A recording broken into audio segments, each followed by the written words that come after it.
You guys have no idea how excited I am that we were able to do what we did in the last episode. I have been dreading this side of the house because I knew for a fact that we were down multiple inches and I knew that it wasn't going to be easy to get it back up. I didn't expect this to go as good as it did. If you guys are new here, this back section here was settling around 4.5 inches. So as you walked into this room, you slowly shrunk. We were able to lift this back section up to within 1/8 of an inch from here to here. With how old this place is, I'm pretty content with that. I think it came out really nice. Does that mean it's perfect? Absolutely not, but it means we're a lot better than we were. Now, I don't know how much of this we're gonna get done today, but what I wanna do is start stripping back this old existing roofing. When they built this add-on here, they left the existing roof from the house overhanging into this side of the building. So we're gonna tear all this stuff out before we make it new. We'll then add new ceiling joists through here, but before we do any of that, I really wanna get the floor sheeted. If you guys are new here, my name is Matt Pinella with Matt Bangs Wood, and I spent $80,000 buying a 100-year-old home to where I can show you guys the ins and outs of remodeling. For the most part, a lot of this stuff I'm doing by myself. If you guys have any questions whatsoever, drop them in the comments down below. Make sure to hit that subscribe button and let's get into it.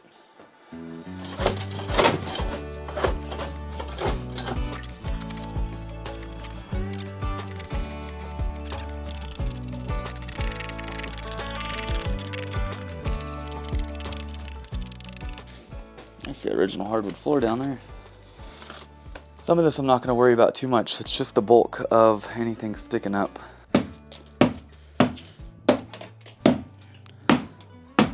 Like all this stuff's down really good.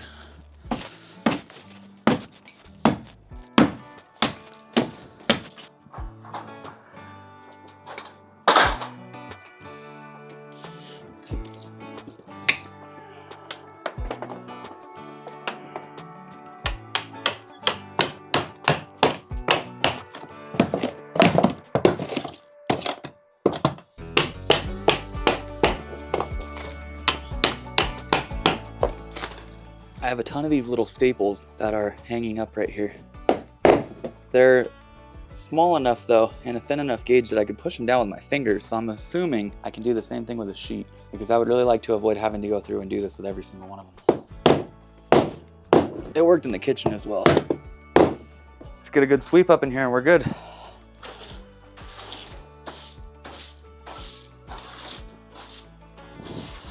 I'm wondering, the joists run this way. So really I should be sheeting from here that way, which I might do. That would get me 4 feet out here and I'd just have ripper. Probably be cleaner. Yeah, I'll do that. So we'll start out here, sheet, get this outside taken care of. Since this subfloor is a little bit uneven, and you know, we're not perfect, we're gonna have to really glue this thing. Fill in all these voids in here, glue the heck out of it.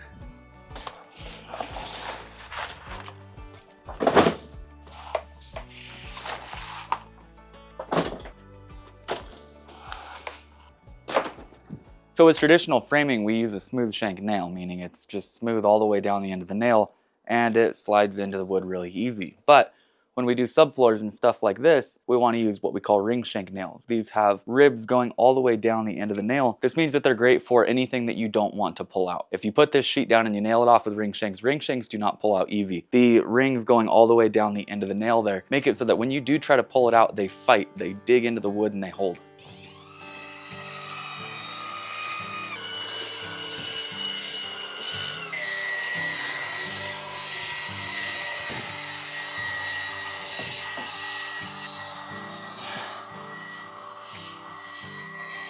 Our goal with this is good coverage. That's all we're caring about.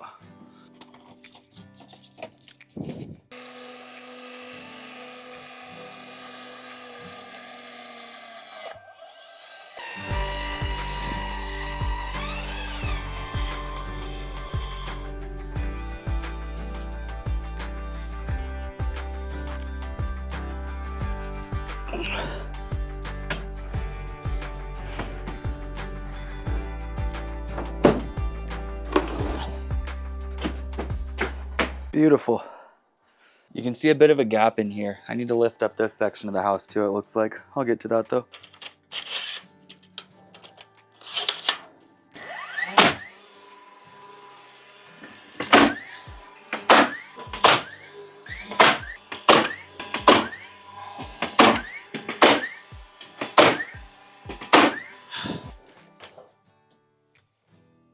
$65 inches.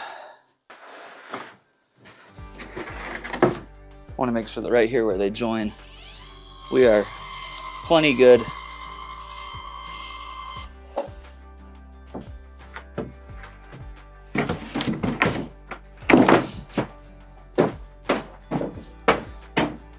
Well, that wasn't ideal. Doesn't fit.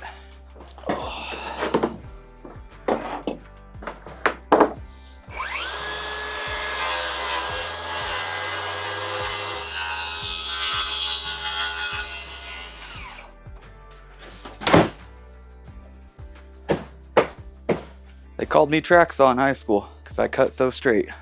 They didn't really. Could have though. I just didn't ever stick.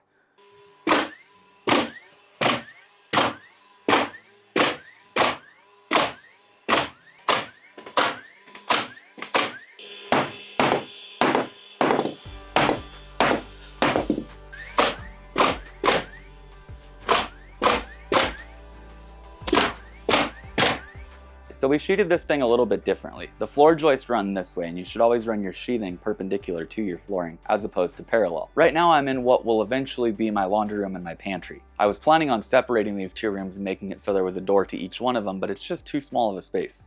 So picture this. This wall here with the arch that we built. This wall is going to continue on this plane all the way through to this exterior wall here. And what that's going to do is give me 8 inches more space in this room here. I'll have pantry here with a bunch of built-ins, and then I'll have my laundry over here. By gaining that 8 inches, it made it so that I could fit a washer and a dryer side by side, which was huge. I cannot stand stackables. 1, they're overpriced, and 2, I don't think they look good, and I don't think they're all that great to use. So now I'll be able to have my washer, my dryer, I'll have some cabinets up here, maybe a shelf underneath it, similar to my laundry back at home. And then on this side, I'll have built-ins over here, a little pantry area, and we've got a beautiful window that is a little bit slimmer than this. It's about probably here to here. And that's gonna open up, give you that mountain range view still. I'm thinking on this one, I'm telling you guys, I'm losing track of where we're at. Back to utilities. Let's talk about what you're seeing over here. We have our 220 for our washer dryer. We have our gas for our dryer.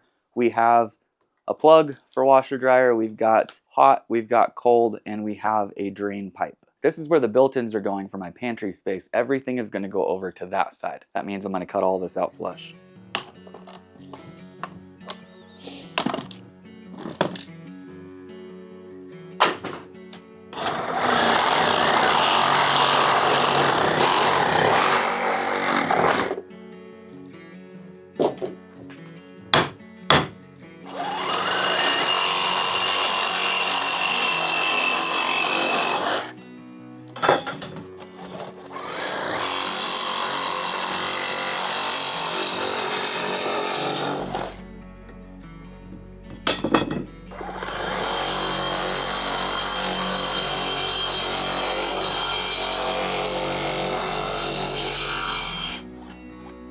Wow, that bad boy might not get cut.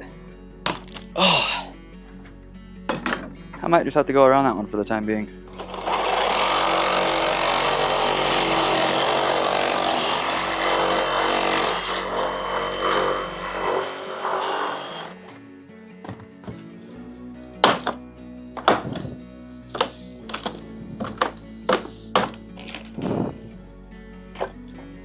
Well, I had to fight it, but I got that out of there, which is awesome. My hands smell though.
Now we can continue sheeting. Even though we're going over an older product, such as this nasty old flooring, this stuff still lays flat. Being 3/4 inch sheathing, it's dense, If you were to do this with like 1/4 inch, I've seen a lot of people resheet houses with 1/4. Couldn't tell you why, because it doesn't do anything for you. That 1/4 inch would show every little imperfection underneath. So if you had a staple that did stick up a little bit, instead of the 3/4 just crunching everything and pushing it down into the floor, with 1/4 inch it would stick up. The thicker your sheathing, the more rigid everything's gonna be. Some of the nicer homes we've built, 1 1/8 will be used for the floor system, and those sheets are just rock solid. You nail it down and I don't care what's under there, it's getting squished.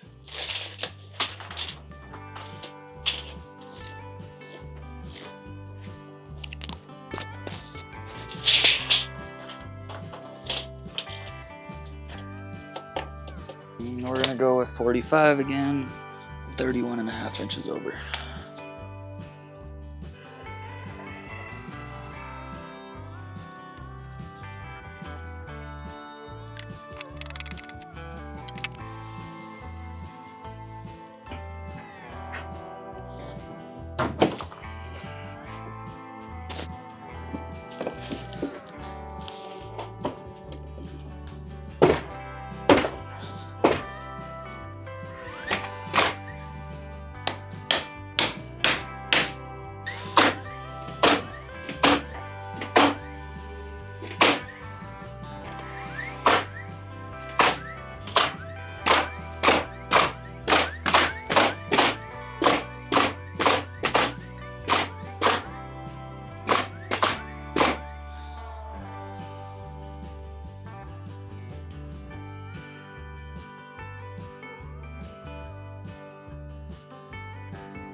I ended up with a bit of a gap in here. It's like 1.5 inches. It's all good, I'll just rip it down, but part of me thought it would fit.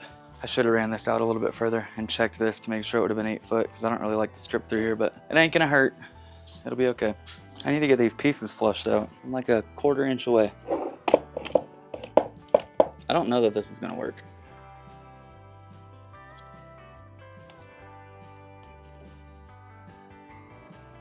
I'm just kidding, I knew that was gonna work.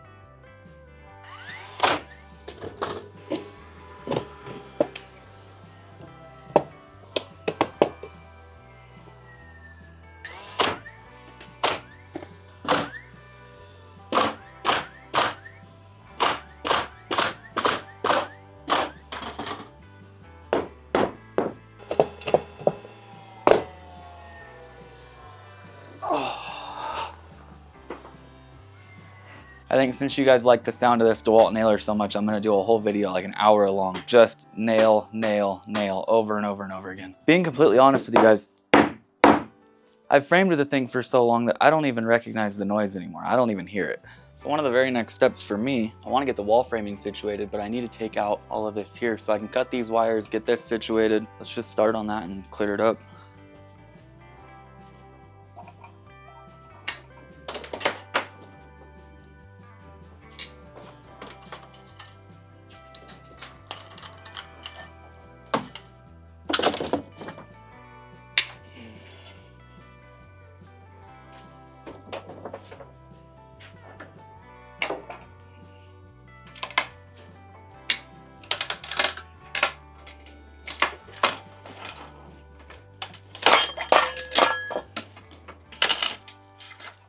I'm likely gonna have to resheet this whole back section. They have like a particle board material on top of the roof here. I don't like it. I don't know why they did that, but it's like completely crumbling. If you guys remember an episode forever ago, I showed that lip right there. The drip edge comes down and over, but it's actually pushed back up. Water's just been getting in here for a minute.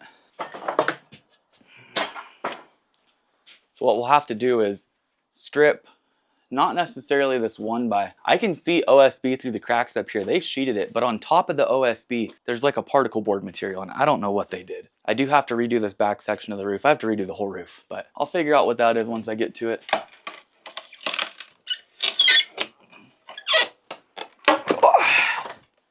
But the bottom section down here is rotten. Not good. 2 steps forward, 4 steps back.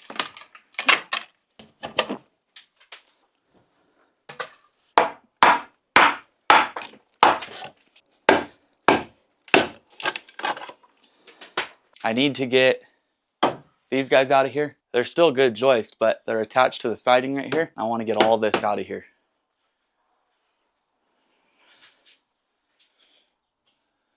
You know what?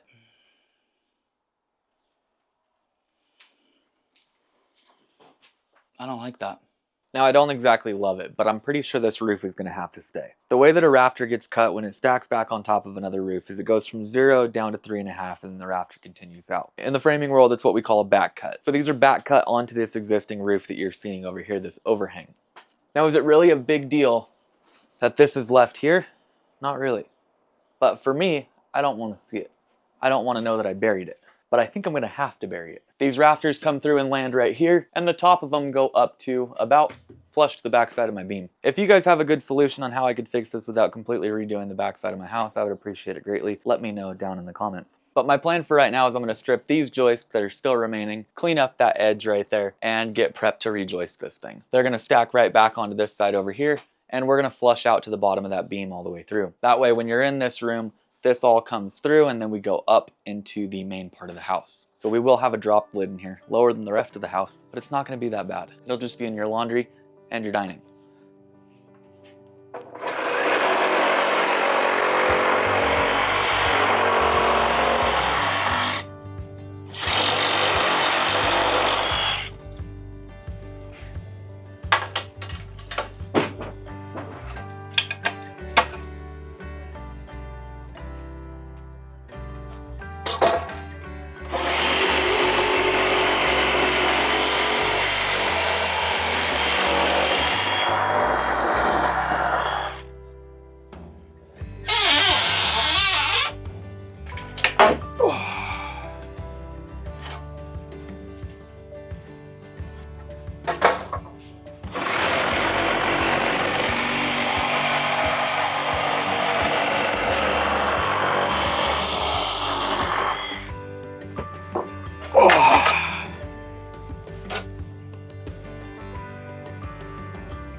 So this will joist back out all the way through. My wall continues back all the way through from here out to here.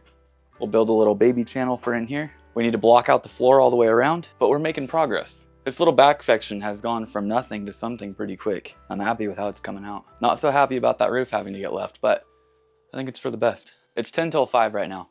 We need to go get a bunch of 10-foot 2x4 to do the ceiling joists throughout this thing. We'll come back, cut these up, put them exactly where they were. I know you might be thinking, well, why didn't you just leave them to begin with? But I want to attach a ledger all the way across that side over there, put on proper hangers all the way through, and get this thing dialed in. So let's go pick up some material, come back, set up the sawhorses, clean up a little bit because this place has been a mess, and start going to town in here. Let's go ahead and squash this real quick. Let's go 100 3/4.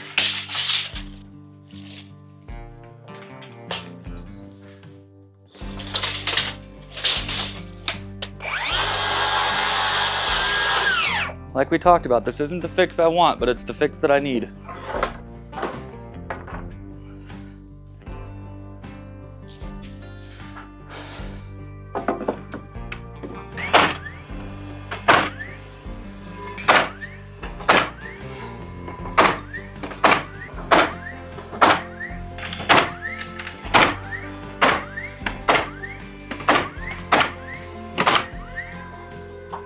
I only need this to go to the edge of this one, 54 5/8.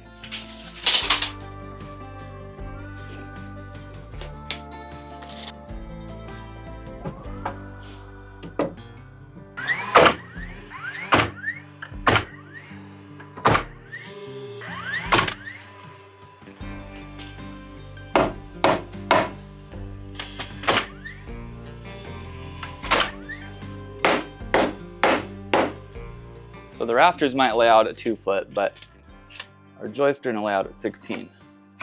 So we're going 16, 32.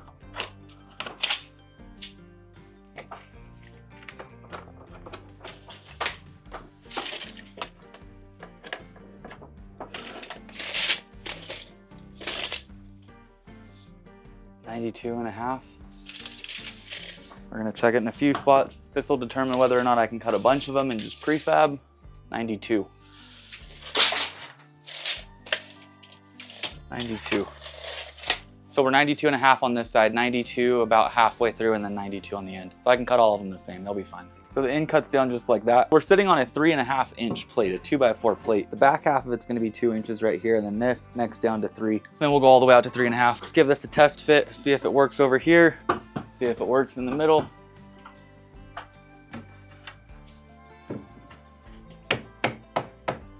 Looks mellower. Looks like 2.5 inches on the end. This works though. We're gonna mellow out the end of the cut, but this length overall, everything looks good with it. But we're gonna go 2.5 on our stand at the very end. I might have pulled a bad number. So same thing except for 2.5. This will work for one though, so I'm not gonna go ahead and waste it.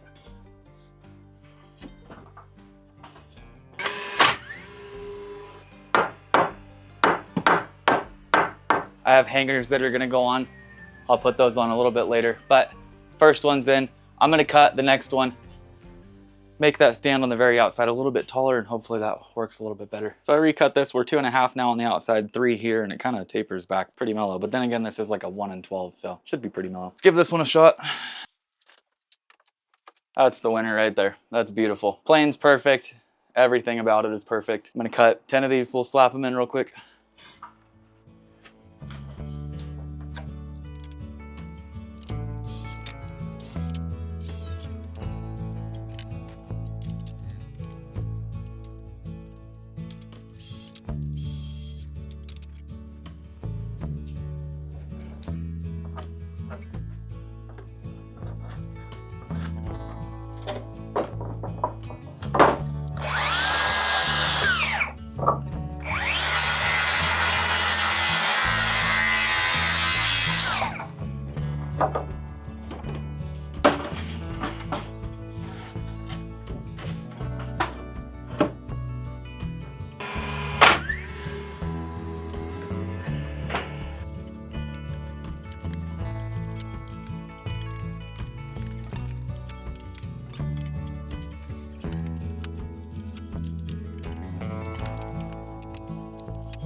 A little low. It's okay though. My wife can't reach it.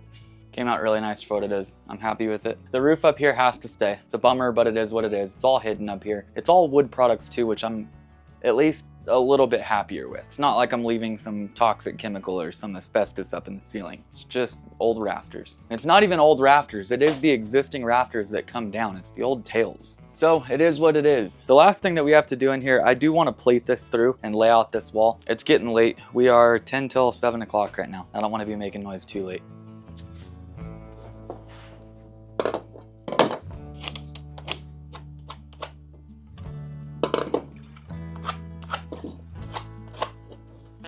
"71 inches. 1, 2, 3, 3.5. This thing wants to break.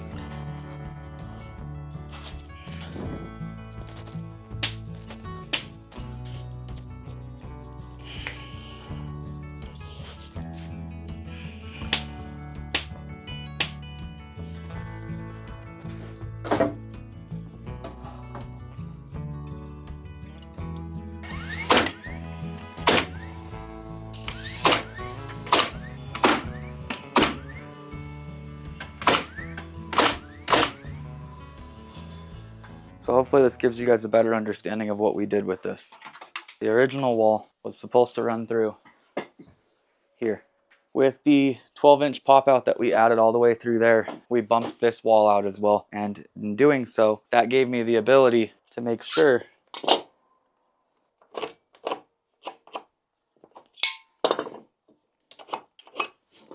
it gave me the ability to have a side-by-side washer and dryer, because now I have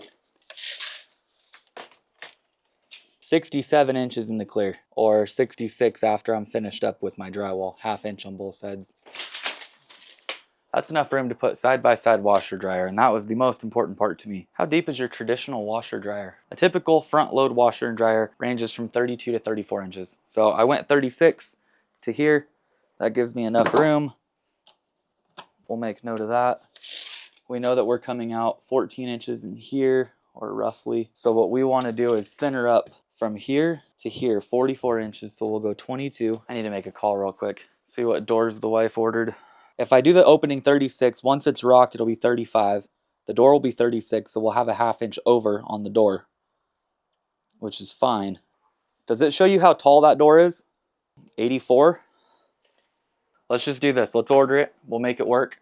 In the case that it doesn't work, I'll set the hardware up top and I'll build the door myself. And we could just plan on a 35-inch finished opening, 36-inch door. Will be half over. We have enough room for the washer dryer. We have enough room for our built-ins. Yeah, no, we'll be fine. A 3.0 opening is plenty. All right, you think we're good? Okay. Yeah, send me whatever you've got. I'm going to frame this up tomorrow. We'll get this situated. I think the biggest thing is going to be that head height because we are pretty low. We're 7'3" in here. All right, send it over. Love you. Bye. I love having a life partner that I can call and bounce things off of. Makes this whole process enjoyable. We get to look at different finishes together. We get to pick things out and make decisions that will impact the house directly, which I think is pretty cool. So we got this situated. We know what we're going to be doing now. We have a 36-inch wide barn door that's going to slide this way. Let me zoom you guys out so you can see what we're looking at though. So let me give you the gist. We're in my kitchen right now. We've got these 2 cabinets, beautiful stacked floating shelves with a light that comes down in an archway. Shiplap in the back section there. My fridge is going to go here. You walk through this way. This wall continues all the way out. Ceiling does drop a little bit, but we'll have a nice faux beam here that wraps up and under. You have a 36-inch wide opening right here. This opening takes you into the pantry area, but this will be a barn door on a slider going this way. You walk in, you have a tall pantry going all the way floor to ceiling with different shelving all the way through for canned goods. You have lower shelving all the way through here, floating shelves coming across here, a nice 18-inch wide, super sleek window, white on the inside, black on the outside. Your countertop space and your shelving will end about here where the window begins. And then on this section here, we'll have washer, we'll have dryer. I'll build out some shelving here, might throw up 2 cabinets on top of it, and this window completely erases. Inside of here, we'll have a single can light. Inside of here, we'll have a chandelier that hangs down over the nook, which is this back section here. Pretty cool. I hope you guys are able to see the vision. Wow. It's 7:30. I need to not make too much noise, but I want to tack up all of the hardware across here, and that's going to close out my day.